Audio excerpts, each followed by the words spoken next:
Hello everyone, ये आज हमारा सेकंड लेक्चर है इंडियन इकोनॉमिक्स के ऊपर। इंडियन इकोनॉमिक डेवलपमेंट जो हमने बुक स्टार्ट की थी, जो 12th स्टैंडर्ड के लिए है, उसको लेकर के जो ये हमने अपना लेक्चर बनाया है, ये लेक्चर नंबर 2 है।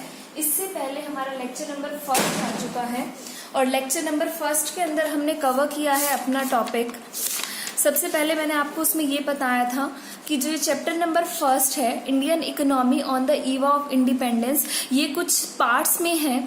ठीक है, इसमें 8 पार्ट है, जिसमें से पहला पार्ट हमने डिस्कस कर लिया है। जिस पहले पार्ट के अंदर हमने क्या पढ़ा था, colonial exploitation of Indian economy under the British rule. इस पूरे के पूरे को हमने इसमें कवर कर लिया है। अगर आपने ये नहीं देखा है तो आप लेक्चर नंबर 1 देखिए पहले, क्योंकि हम बिल्कुल सीरीज में लेक्चर को डाल रहे हैं ताकि हमारी पूरी बुक एक सिस्टमेटिक मैनर से यहाँ पर कंप्लीट हो जाए।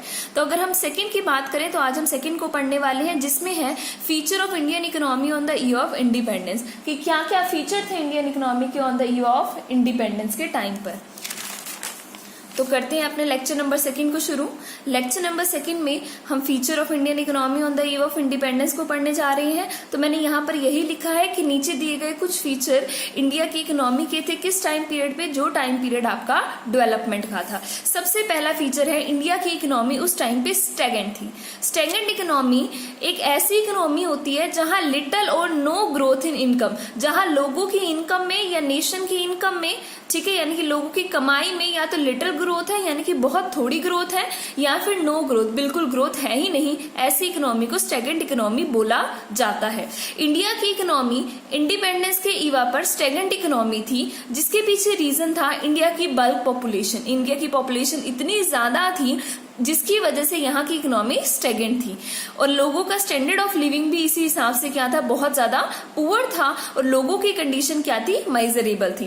एपिडेमिक्स यानी कि महामारी फैलने का डर, एंड स्टारवेशन, भूख से मरने की जो परसेंटेज है इंडिया की टोटल डेथ में, वो क्या थी, ज्यादा थी। ये रिकरिंग फिनोमिना है, यानी कि ये उस टाइम के मेन फिनोमिनास थे। देखिए, अब हमने सेकेंड लेक्चर में अपने सेकेंड टॉपिक को उठाया है, जिसका हमने फर्स्ट पॉइंट जो कि है आपका स्टैगनेंट इकोनॉमी, उसको हमने पूरा तरीके से पढ़ लिया है। अब हम पढ़ने जा रहे हैं इसका सेकेंड पॉइंट। पहला था स्टैगनेंट इकोनॉमी, नेक्स्ट है कि इंडिया की इकोनॉमी का इंडिपेंडेंस के एवा पे एक और सेकेंड जो फीचर है वो इकोनॉमी के कैरेक्टर को लेकर है, जो कि है बैकवर्ड इकोनॉमी। बैकवर्ड इकोनॉमी एक ऐसी इकोनॉमी होती है जहां की पर कैपिटल इनकम बड़ी ही ज्यादा कम हो, और 1947 और 1948, 47 to 48 ये जो टाइम पीरियड हमने लिया है, वहां पर इंडिया की पर कैपिटल इनकम सिर्फ और सिर्फ 230 रुपए थी, जो कि बिल्कुल ही इनसफिशिएंट है, और इस इनकम के साथ बेसिक नीड्स भी पूरी नहीं हो सकती है। अब हम आ जाते हैं अपने थर्ड पॉइंट के ऊपर। थर्ड पॉइंट है एग्रीकल्चर बैकवर्डनेस, यानी कि हमारा खेती जो मेन उस टाइम पर यहाँ के इंडिया के लोगों का ऑक्यूपेशन था, पेशा था, क्योंकि उस टाइम पर अर्बन एरिया बहुत कम थे और इंडिया का ज्यादातर जो एरिया है वो कैसा था, रूरल एरिया था। तो वहां के लोगों का मेन ऑक्यूपेशन यानी कि पेशा एग्रीकल्चर ही था, जो कि उस टाइम पे बैकवर्ड था। तो यहाँ पर हम पढ़ रहे हैं 72% of the Indian population nearly agriculture के ऊपर थी, जो कि हमारे जीडीपी में कंट्रीब्यूट करता था जस्ट 50%। देखा जाए तो 72% देश की मिलकर सिर्फ 50% ही कंट्रीब्यूट कर पा रही थी जीडीपी में थ्रू एग्रीकल्चर। उसके पीछे रीजन ये था कि उस टाइम का एग्रीकल्चर बहुत ही ज्यादा बैकवर्ड था। उसका एक कैरेक्टर ये है वेरी लो प्रोडक्टिविटी, क्योंकि उस वक्त प्रोडक्टिविटी का मतलब होता है इनपुट आउटपुट की एक रेशो जो बड़ी लो थी। यहाँ पर हमें उसे बता रहे हैं कि प्रोडक्टिविटी का क्या मतलब है, इनपुट और आउटपुट की रेशो से, और लो प्रोडक्टिविटी का क्या मतलब है, जब आप इनपुट ज्यादा डाल रहे हो और आपको आउटपुट कम मिल रहा है। उस टाइम के एग्रीकल्चर में लोग मेहनत बहुत ज्यादा कर रहे थे, इनपुट के अंदर सभी तरीके के रिसोर्सेज आते हैं, चाहे आप उसमें इनकम की बात कर ली, पैसे की बात कर लीजिए जो आपने लगाया है, टाइम की बात कर लीजिए, या एफर्ट्स की बात कर लीजिए। तो ये सभी इनपुट उस वक्त बहुत ज्यादा लग रहे थे और आउटपुट हमें बहुत ही ज्यादा कम मिल रहा था। जैसे कि हमने देखा, एक मेन हमारे इंडिया का रिसोर्स यानी कि ह्यूमन कैपिटल 72% तक एग्रीकल्चर के अंदर लगी हुई थी, जहां से हमें कमाई सिर्फ और सिर्फ 15% जीडीपी की ही हो पा रही थी। नेक्स्ट देखिए, एग्रीकल्चर में बैकवर्ड होने के पीछे एक रीजन था यहाँ के लोगों के एग्रीकल्चर में होने का रीजन। यहाँ के लोग, इंडिया के लोग एग्रीकल्चर में होने का उस वक्त रीजन सब्सिस्टेंस मानते थे, यानी कि उन्होंने जो उगाना है अपने घर परिवार के लिए उगाना है, उनको खिलाने के लिए, नॉट कमर्शियलाइजेशन। कमर्शियलाइजेशन उस टाइम के लोगों का मेन मकसद नहीं हुआ करता था, यानी कि खेती से जो उपज हुई है उसको बेचना उस टाइम के लोगों का मकसद नहीं हुआ करता था, बल्कि उसका मकसद हुआ करता था उगाकर उससे अपनी आजीविका यानी कि खाना पीना करना। इसके पीछे भी एक रीजन बताया गया है यहाँ पर, क्योंकि उस टाइम लोगों के पास स्मॉल पीसेस ऑफ लैंड हुआ करते थे, तो उस पर वो उतना ही उगा पाते थे जिससे उनकी फैमिली की और उनकी बेसिक नीड्स पूरी हो सकें। और फैमिली का स्ट्रक्चर भी जैसे कि अभी मैंने बताया इसमें क्या था, बहुत ही ज्यादा बड़ा था। आगे हमारे अपने फोर्थ पॉइंट पे आने से पहले मैं आपको पीछे वाले पॉइंट्स के नाम दोबारा से याद करवा देती हूँ। हम चैप्टर नंबर 1 के पार्ट नंबर 2 जो है feature of Indian economy on the eve of independence, उसकी बात यहाँ पर कर रहे हैं, जिससे पहले हमने फर्स्ट टॉपिक पर भी वीडियो बना रखी है, जो चैप्टर नंबर 1 का वेरी फर्स्ट टॉपिक है। हमने पहला पढ़ा स्टैगनेंट इकोनॉमी, एक ऐसी इकोनॉमी थी इंडिया की जहां पर लिटिल और नो ग्रोथ हो रही थी लोगों की इनकम के अंदर। नेक्स्ट हमने पढ़ा बैकवर्ड इकोनॉमी, इंडिया की इकोनॉमी उस समय पर बैकवर्ड थी, क्योंकि पर कैपिटल इनकम, जैसे कि यहाँ पर एक डाटा गिवन है 1947 टू 1948, इस साल में सिर्फ 230 रुपए ही थी, जिससे बेसिक नेसेसिटीज भी एक परिवार की पूरी, एक बंदे की पूरी नहीं हो सकती। नेक्स्ट हमने करा agriculture backwardness, 72% of the population लगी थी, फिर भी जीडीपी में सिर्फ 50% ही कंट्रीब्यूट कर पा रही थी, जिसके पीछे 2 रीजन थे। जिसके पीछे पहला रीजन ये था कि वहां एग्रीकल्चर की प्रोडक्टिविटी बहुत ही ज्यादा लो थी, और सेकंड रीजन ये था कि एग्रीकल्चर का रीजन सब्सिस्टेंस था, ना कि कमर्शियलाइजेशन। अब हमारे हैं अपने फोर्थ पॉइंट पे, और हमारा फोर्थ पॉइंट है इंडस्ट्रियल बैकवर्डनेस।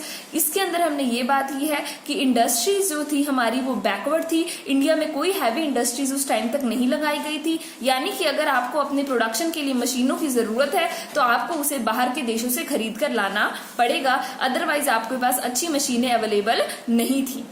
और नेक्स्ट बात जो इंडस्ट्रियल बैकवर्डनेस में लिखनी जरूरी है, वो ये बात जरूर लिखनी है कि ब्रिटिशर्स की इंडस्ट्री ने हमारी जो मेन इंडस्ट्री उस वक्त की थी यानी कि हैंडीक्राफ्ट, उसको भी पूरी तरीके से क्या कर दिया, खराब। अब आ रहे हैं हम अपनी फिफ्थ पॉइंट पर। हमारा फिफ्थ पॉइंट है रैम्पर्ट पुवर्टी। रैम्पर्ट पुवर्टी का यहाँ पर मतलब है एक ऐसी वाइड स्प्रेड पुवर्टी जिसका कोई अंत उस टाइम पर नहीं दिख रहा था, और इंडिया की आधे से ज्यादा पॉपुलेशन बहुत ही ज्यादा आपकी पुअर थी, क्योंकि बहुत ज्यादा पॉपुलेशन थी देश की, तो इस वजह से जितने भी रिसोर्सेज थे वो पूरे नहीं पड़ पा रहे थे। सिर्फ 2 स्क्वायर मील अ डे, 2 वक्त की रोटी भी लोगों को उस वक्त पर नसीब इंडिया में नहीं हो पा रही थी। Lack of basic need, food, shelter, clothing, ये जो 3 बेसिक नीड बताई जाती हैं वो भी इंडिया में लोगों के पास नहीं थी। और मैसिव इलिटरेसी, पढ़े लिखे यहाँ के लोग नहीं थे उस वक्त तक, क्योंकि सभी लोग एग्रीकल्चर में लगे हुए थे और एजुकेशन का कोई अच्छा सिस्टम वहां पर नहीं देखा जाता था। उसके साथ साथ इसके पीछे एक रीजन आपकी पॉपुलेशन का जो बहुत ज्यादा इंडिया के रिसोर्सेज पर है वो भी हो सकती है। नेक्स्ट आ जाइए पुअर इंफ्रास्ट्रक्चर। इंडिया का इंफ्रास्ट्रक्चर क्या था, बेसिकली बहुत ज्यादा पुअर था। ना यहाँ पर कम्युनिकेशन, पावर नहीं होती थी, इलेक्ट्रिसिटी नहीं होती थी, ट्रांसपोर्टेशन के लिए अच्छी फैसिलिटीज नहीं थी। ये भी एक इंडिया की इकोनॉमी का उस टाइम पर हम एक कैरेक्टर देख सकते हैं। नेक्स्ट है हमारे पास point number 7, heavy dependence on import. India की इकोनॉमी बहुत ज्यादा डिपेंड थी इम्पोर्ट पर। बेसिकली इंडिया के लोग इंपोर्ट किया करते थे क्या चीज, अब्रॉड से अपनी मशीनों को, और मशीनें, डिफेंस इक्विपमेंट सभी उस टाइम पर इंपोर्ट किए जाते थे। यहाँ तक तो बात फिर भी ठीक है देखा जाए तो, पर मशीनों के साथ साथ जो बेसिक कंजम्पशन के लिए जो हमारी कमोडिटीज हैं, जो कंज्यूमर की गुड्स हैं, वो भी हम कुछ क्या करते थे, इंपोर्ट करते थे, जिसकी वजह से हमारी इकोनॉमी बैकवर्ड होती जा रही थी। जैसे कि स्विंग मशीन, कपड़े सिलने की मशीन, मेडिसिन, दवाएं, बाईसाइकिल, ये कॉमन चीजों को भी क्या किया जाता था, उस वक्त तक इंपोर्ट किया जाता था। नेक्स्ट है लिमिटेड अर्बनाइजेशन, शहरीकरण, अर्बनाइजेशन होते हैं शहरों का बनना, वो बहुत ज्यादा लिमिटेड था। 86% of the total population of India 1948 का यहाँ पर ये डाटा दिया गया है, जो कि गांव में बसी थी। नेक्स्ट है हमारे पास नाइन्थ पॉइंट है सेमी फ्यूडरल इकोनॉमी। इसका मतलब, फ्यूडरल का मतलब होता है एक पूरी तरीके से हम कह दें कि इकोनॉमी जो हमारी बेस्ड है कैपिटल पर हमारी इकोनॉमी पूरी तरीके से कैपिटल पर बेस्ड नहीं थी। एक मिक्स्ड स्ट्रक्चर था, ना तो पूरी तरीके से फ्यूडरल थी, यानी कि पूरी तरीके से ना तो वो गवर्नमेंट पर आधारित थी, नोर कैपिटलिस्ट, ना ही वो पूरी तरीके से पब्लिक सेक्टर के ऊपर आधारित थी। तो इस तरह की इकोनॉमी का रिजल्ट ये निकला कि प्रोडक्टिविटी हमारे इंडिया की घटती गई और इंडिया बैकवर्ड हो गया। नेक्स्ट है हमारा tenth is the last point, last but important, colonial backward economy. India की economy colony of British government उसको रेगुलेट कर रही थी, जिसका एक ही मकसद था, वो था कि इंडिया की इकोनॉमी को पूरी तरीके से एक्सप्लॉइट करना। उन्होंने जो टैक्सेशन की पॉलिसी बनाई वो पूरी तरीके से डिस्क्रिमिनेटिंग थी। वो कैसे डिस्क्रिमिनेटिंग थी फर्स्ट वीडियो में मैं समझा चुकी हूँ आपको। नेक्स्ट है exploitation of the natural resources, क्योंकि इंडिया उनका अपना कंट्री नहीं था इसलिए उन्होंने नेचुरल रिसोर्सेज को बुरे तरीके से एक्सप्लॉइट किया। And the third one is destruction of handicraft. India की मेन इंडस्ट्री यानी कि हैंडीक्राफ्ट, हाथ से काम करने की इंडस्ट्री, उसको भी पूरी तरीके से यहाँ पर नुकसान पहुंचाने की कोशिश की गई। तो अब अगर देखा जाए तो हमने चैप्टर नंबर फर्स्ट की सबसे पहले दिन हमने ली थी क्लास फर्स्ट, जिसमें हमने ये आपको ये बताया था कि जो ये हमारी बुक है, बुक की हमने रेफरेंस लिया टी.आर. जैन, वी.के. ओहरी की इंडियन इकोनॉमिक डेवलपमेंट बुक, जो कि वी.के. पब्लिकेशन की है। उसके अलावा कुछ पोर्शन मैंने एनसीईआरटी बुक में से भी लिखा है। ये सभी नोट्स मैंने इन्हीं दोनों बुक्स में से बनाए हैं। हमने चैप्टर नंबर फर्स्ट को शुरू कर लिया है इसका, जो Indian economy on the eve of independence है, जिसका पार्ट नंबर फर्स्ट हम पहले ही कर चुके हैं। आज हमने बात की थी इसके पार्ट नंबर सेकंड की, जिसका नाम था feature of Indian economy on the eve of independence. अब हम अपना नेक्स्ट टॉपिक इसके बाद करेंगे, वो है हमारा टॉपिक नंबर थर्ड, जो वीडियो इसके साथ आपको मिल जाएगी। प्लीज चैनल को लाइक, सब्सक्राइब और शेयर कीजिए ताकि आपको जल्दी से जल्दी न्यू इस सब्जेक्ट की वीडियोस मिल जाएं। इसके अलावा हमारा एक और चैनल है जिसका नाम है accounting on tips by Tanya Kapil, आप उसे भी सब्सक्राइब जरूर कर लीजिएगा। इसके साथ मैं आपको अपनी नेक्स्ट वीडियो का टॉपिक बता देती हूँ, जो कि है थर्ड, जिसका टॉपिक है agriculture sector on the eve of independence, जिसमें हम ये बात करेंगे कि इंडिया के एग्रीकल्चर सेक्टर का क्या हाल था इंडिपेंडेंस के वक्त में। Thanks for watching this video.